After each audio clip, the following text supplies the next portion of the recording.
Kamusta mga boss? Welcome sa ating DIY PC Repair Channel. Ang PC na ito ay nalubog sa baha nung nakaraang malakas ang pag-ulan. Makikita natin na mabilis na kinalawang ang CMOS battery at kinapitan ng iba't ibang dumi at buhangin ang ating PC. Atin lamang pakatandaan na hindi natin dapat subukan ng i-power on ang ating unit dahil ito ay maaaring magresulta sa mas lalong pagkasira ng ating computer.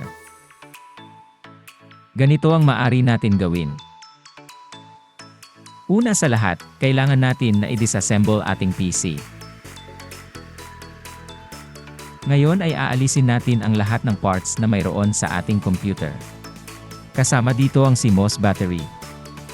Dapat din i-disconnect lahat ng cables na naka-connect sa motherboard tulad ng SATA cable, wire connections ng power button, reset button, audio at USB connections. Kasama na din ang power connections na galing sa power supply ng ating computer. Dapat alisin din natin ang RAM at syempre, kasama na din ang CPU cooler. At panghuli ang processor ng ating PC. After ng disassembly, lilinisin nating mabuti ang mga parts ng ating PC. Gagamitan muna natin ng blower upang maalis ang mga nakadikit na alikabok sa ating motherboard pati na din sa ibang parts ng ating PC.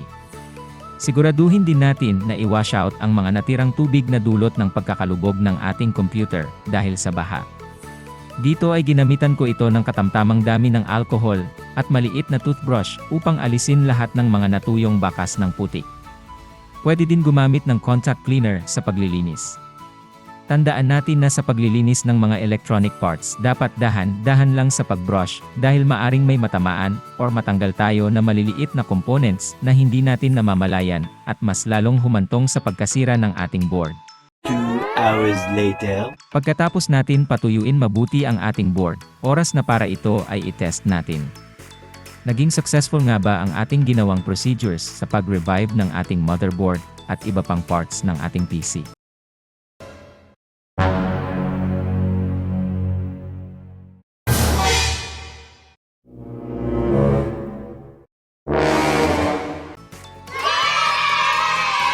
Umilaw na din LED light, good indication ito na may power na dumadaloy sa ating board. Umiikot na din ang fan ng CPU cooler, hintayin na lang natin kung magkaroon ng display sa monitor.